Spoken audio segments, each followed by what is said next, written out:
I took the job because it paid too much to ignore. That's always how it starts, right?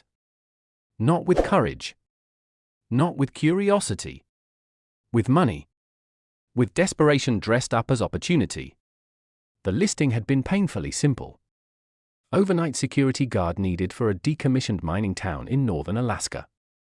2-week contract. Isolated location. Housing provided. Double standard pay. No company name, just a contact number and a start date that was uncomfortably soon. I didn't ask many questions. I didn't check reviews. I didn't wonder why a town with no residents needed security. I needed the money, and when you need money badly enough, you convince yourself that strange is normal. The town was called Cold Harbor. At least, that's what the faded wooden sign said when the transport truck dropped me off at the edge of it. The driver didn't speak much during the 4-hour ride through endless snowfields and skeletal trees. When we arrived, he killed the engine, nodded once, and said, 2 weeks. We'll be back. Then he drove off without looking in the mirror. The place looked frozen in time. Boarded windows. Rusted gas station pumps leaning like broken teeth.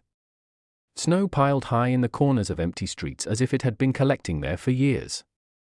No power lines running to the houses anymore. Poles stood snapped and crooked, wires long gone. Just silence and wind. The kind of wind that doesn't howl, but whispers through cracks and alleyways like it's trying to be heard. My station was an old sheriff's office near the center of town. Brick building. Single story. The star emblem above the door barely visible beneath frost. Inside, it was colder than outside. A desk, a cot, a pot-belly stove, and a stack of canned food near the wall. That's where I found the envelope. It was sitting in the middle of the desk like it had been placed there deliberately.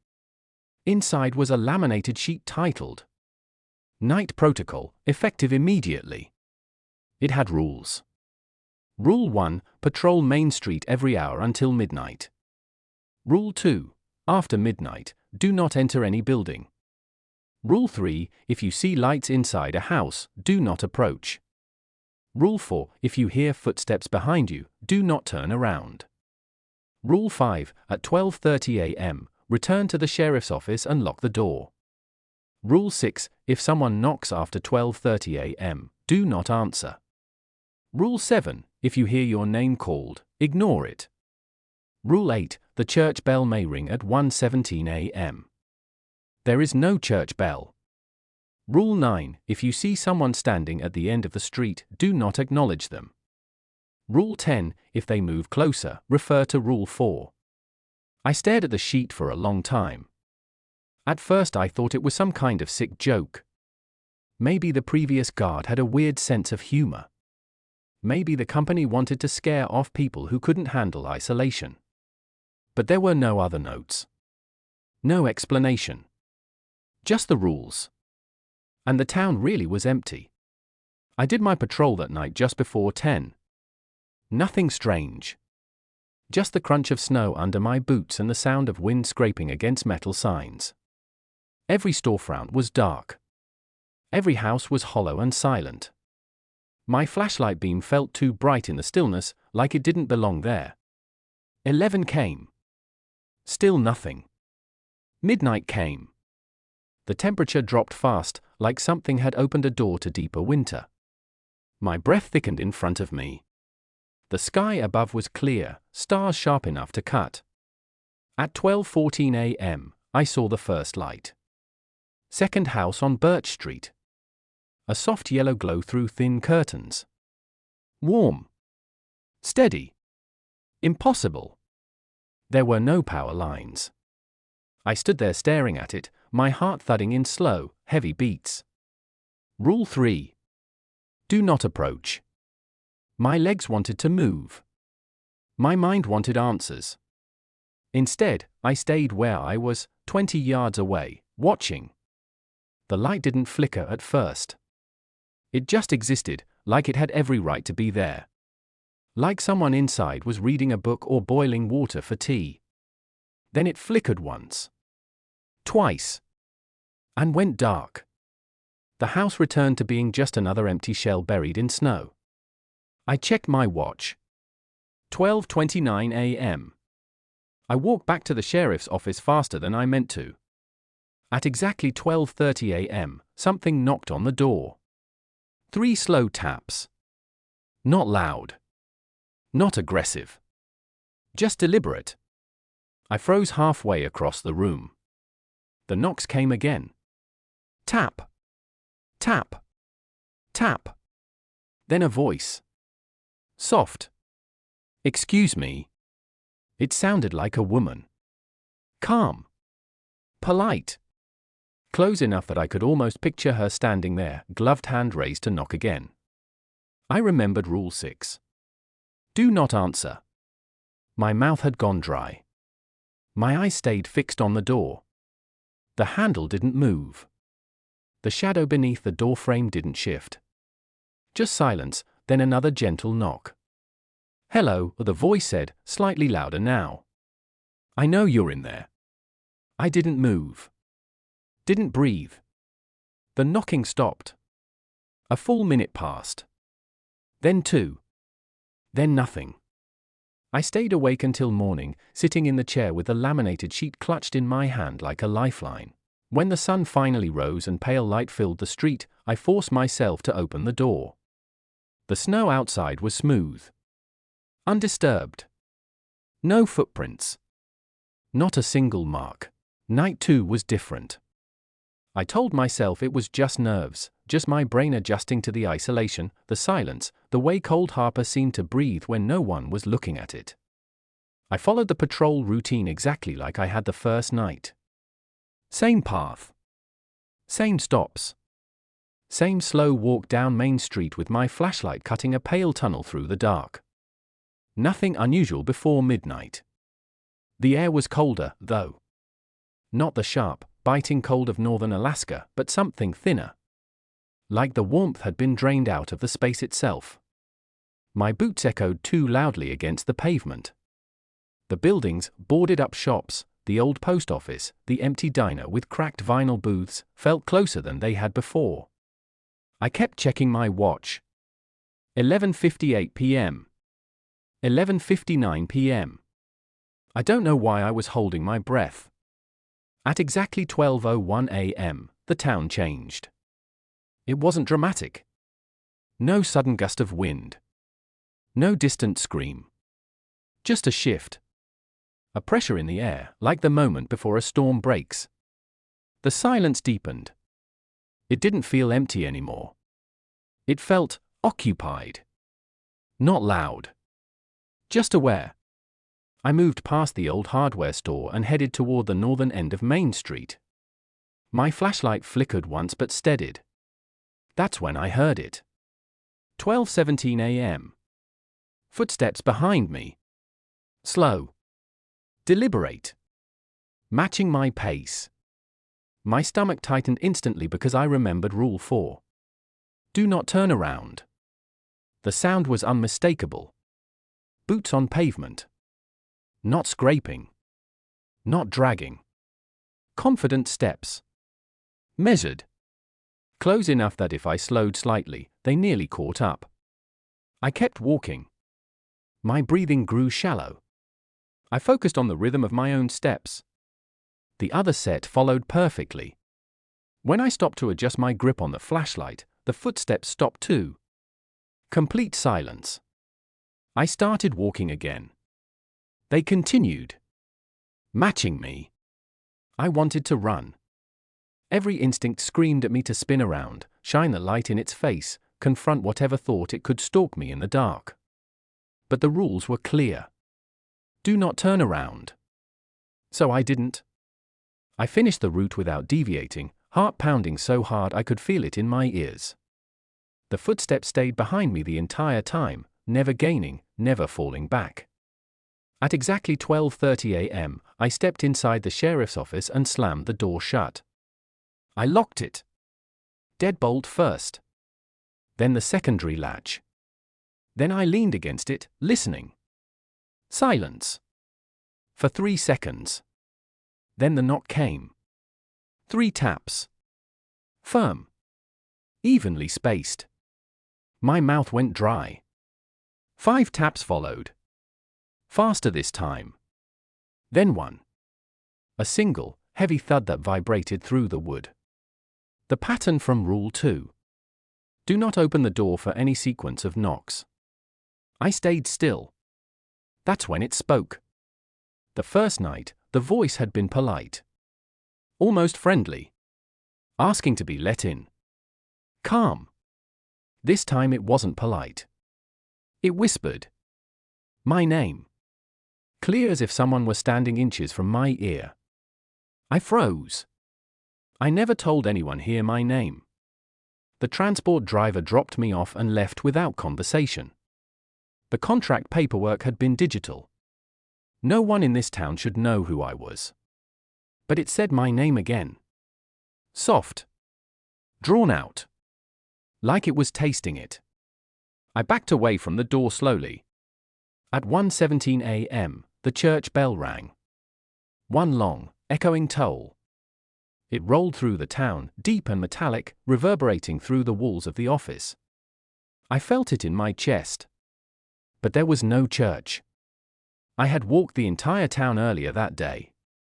There was no steeple. No bell tower. Nothing remotely resembling a church. The toll faded into the night. I forced myself to check the windows. Slowly, I approached the one facing Main Street. At the far end of the road, under the pale wash of moonlight, someone was standing there. Tall. Unnaturally tall. Still. Facing the sheriff's office. Watching. The distance was too great to make out details, but I knew it was looking directly at me.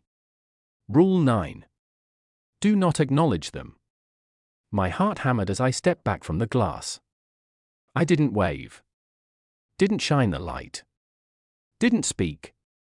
Behind me, the power flickered. Once. Twice.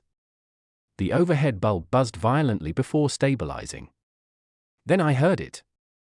The slow, deliberate click of the door handle turning.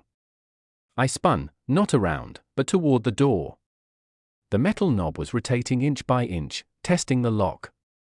The latch rattled.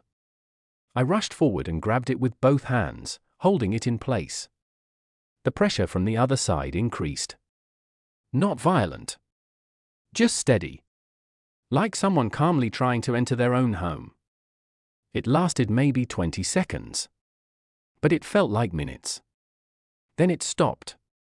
The handle returned to its original position. The silence that followed was worse than the sound. I didn't sleep. I didn't sit. I stayed near the back wall, watching the door, until the sky began to lighten. Just before sunrise, I looked out the window again. The tall figure was still there. Exactly where it had been. Unmoving. Waiting. The first ray of sunlight crested over the distant hills and spilled down Main Street. It touched the pavement, the storefronts, the road.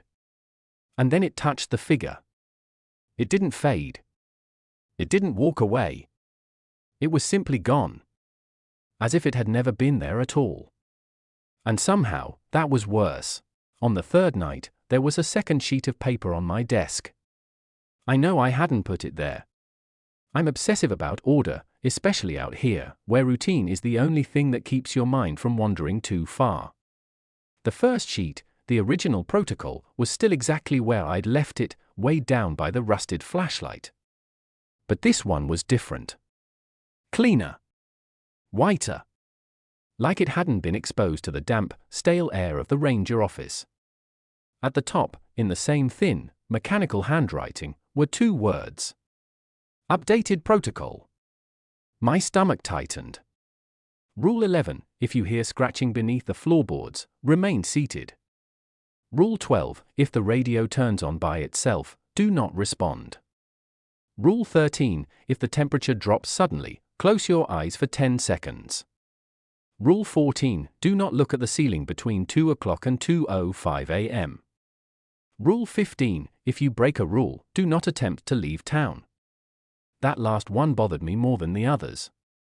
Because earlier that day, before sunset, before the sky turned the color of bruised metal, I'd tried starting the old snowmobile parked behind the office. It had been sitting there since my first shift. The keys were still in it. I figured if something went wrong, I'd need a fast way out once the roads iced over. It wouldn't start. The engine didn't even try. No clicking. No choke. Just silence, like the machine had been hollowed out from the inside. I told myself it was the cold. Batteries die out here all the time. Still, when I read Rule 15, my hands felt colder than the air. At 12:42 a.m., the scratching began. It came from beneath the floor. Slow. Measured. Long drags, like fingernails being pulled carefully across wood. Not frantic. Not animalistic. Intentional. My entire body wanted to stand. To stomp. To shout. But I kept staring at the wall clock above the filing cabinet and forced myself to remain seated. The scratching moved. Not randomly. It circled beneath me. Directly under my chair. The wood groaned. At 1:03 a.m., the radio turned on. I hadn't touched it all night. The switch physically clicked upward on its own. Static filled the room, loud and sharp. I reached toward it instinctively, then froze, remembering Rule 12. Do not respond. The static softened. Then it changed. Breathing. Slow, shaky breathing, too close to the microphone. Wet. Uneven. And then, my own voice. Crying. Not just crying. Begging. Don't let them in. The tone was unmistakable. The same pitch. The same catch in the throat I get when I'm trying not to panic. I know you can hear me, my voice said through the speaker. Don't let them in. I pressed my hands against my ears, but I didn't touch the radio. I didn't answer. I didn't speak. After a full minute, it cut to silence. At 1:51 a.m., the temperature dropped. Not gradually. Not like a draft slipping through a crack. It plummeted. My breath turned visible in front of me. Frost began to lace the edges of the window. The metal legs of the desk burned cold against my knees. Rule 13. Close your eyes for 10 seconds. I squeezed them shut. 1. The scratching returned beneath the floor, louder now. 2. Something shifted inside the walls. 3. The radio crackled faintly again. 4. My ears popped from the cold. 5. A soft thud echoed above me. 6. A dragging sound began overhead. 7. It moved slowly across the ceiling. 8. Right above my chair. 9. The breathing returned, but not from the radio. 10. I opened my eyes. The tall figure was inside the office. Standing in the far corner. Facing the wall. It hadn't opened the door. I would have heard it. The windows were sealed shut with ice. But there it stood, impossibly thin, its head nearly brushing the stained ceiling tiles. It wasn't moving. Just facing the wall. Listening. The room felt smaller. Pressurized. My muscles locked. I couldn't stand if I wanted to. Slowly, too slowly, it tilted its head to the side. As if hearing something inside the wall. Or beneath the floor. The scratching stopped instantly. Silence swallowed the room. The clock ticked toward 2 a.m. 1:59. The figure's head tilted further. An unnatural angle. A sharp bend where bone shouldn't allow movement. The ceiling creaked. 2 a.m. The figure vanished. Not faded. Not stepped back. Gone. The air warmed slightly, just enough for my breath to disappear again. I kept my eyes fixed forward. Rule 14. Do not look at the ceiling between 2 o'clock and 2:05 a.m. The crawling began immediately. Directly above me. Not light. Not subtle. Something with weight, dragging itself slowly across the ceiling tiles. I could hear the fibers tearing softly. Dust drifting down onto my shoulders. It stopped above my head. I felt it there. Waiting. The urge to look up was overwhelming. Every instinct screamed at me to see it. To confirm it. To understand it. But I didn't. Because I had already tried to leave town once. And the snowmobile hadn't started. The crawling resumed. And this time, it sounded like it was following the edges of the room. Circling. Like it was learning the shape of the place. Like it was mapping me. 2:03 a.m. A faint tapping began directly above my skull. Not scratching. Not dragging.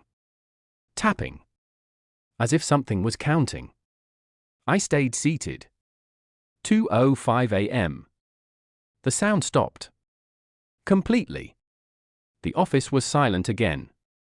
But the updated protocol sheet was gone. And in its place, carved into the wood of my desk, were 3 fresh lines. Deep. Violent. Splintered. Like fingernails had dragged straight through solid oak. And beneath them, etched carefully into the surface. Rule 16 is coming. I made a mistake on night 4. I knew it the second the shift began. The air inside the office felt heavier than usual, like the room had been sealed for years instead of hours. The clock above the filing cabinet ticked too loudly. Every second dragged across my nerves. Outside, the streetlights flickered in their usual dying rhythm, casting weak orange halos over an empty road that hadn't seen traffic in days.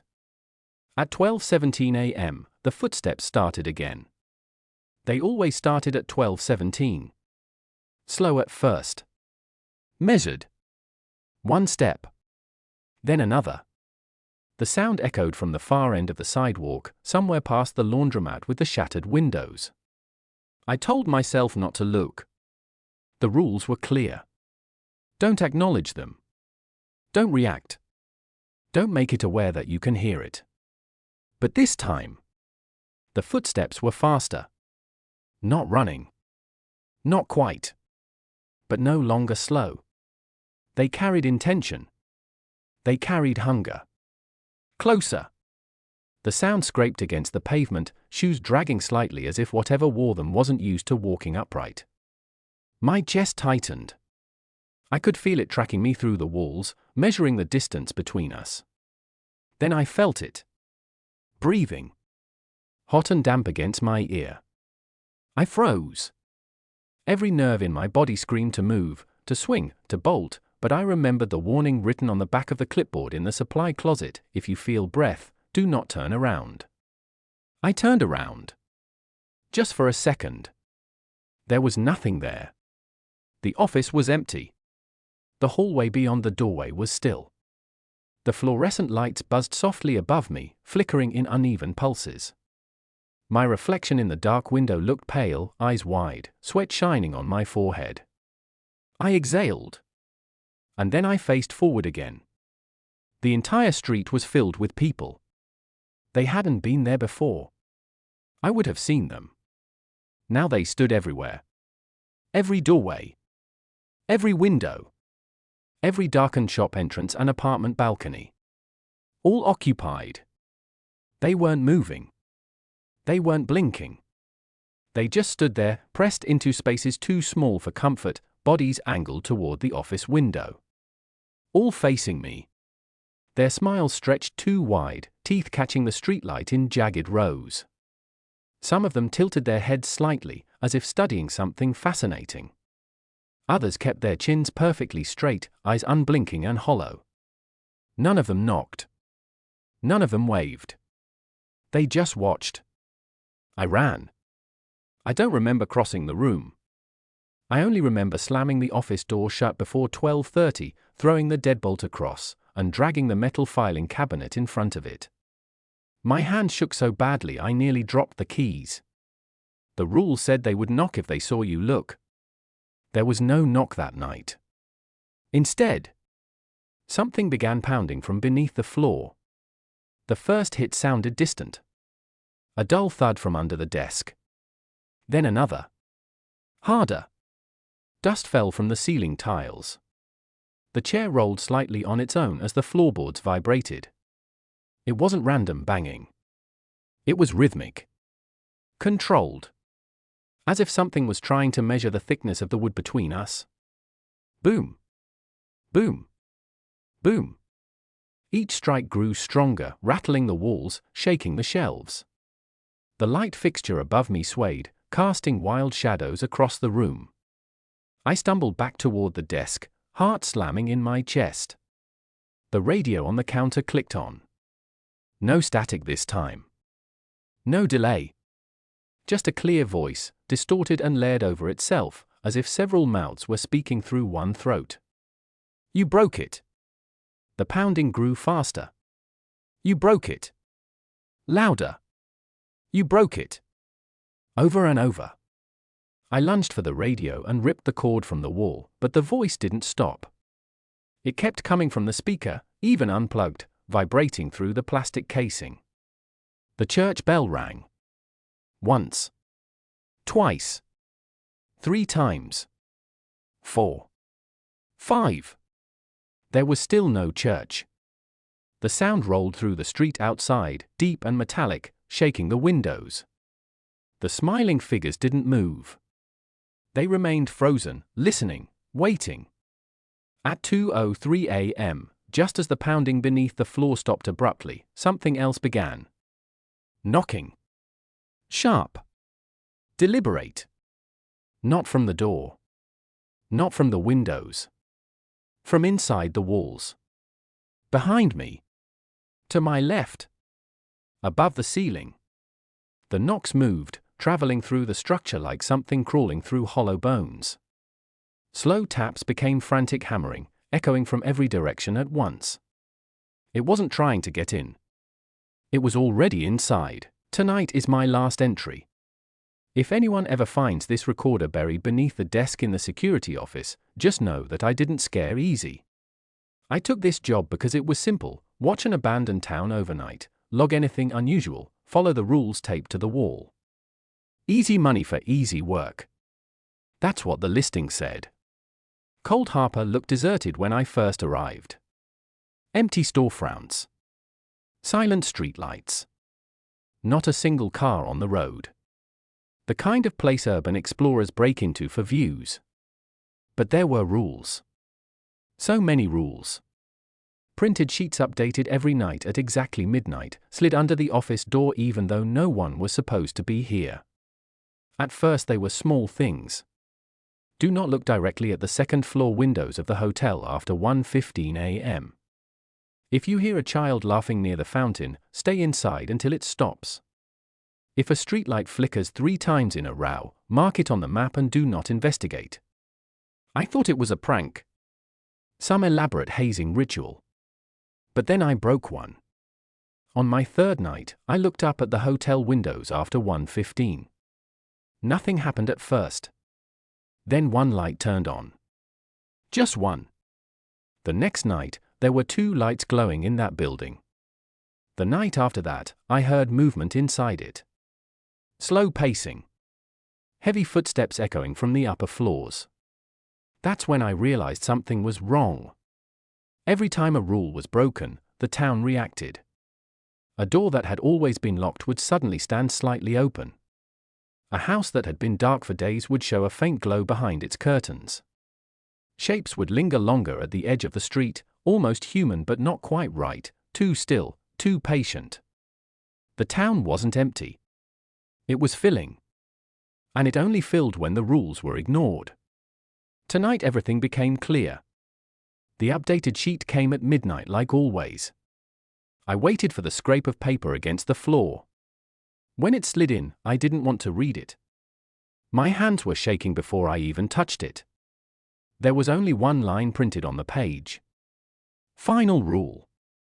At 12:30 a.m., leave the door unlocked. That was it. No explanation. No secondary instructions. Just that. It's 12:29 right now. The clock above the security monitors is ticking louder than it ever has. Each second feels deliberate.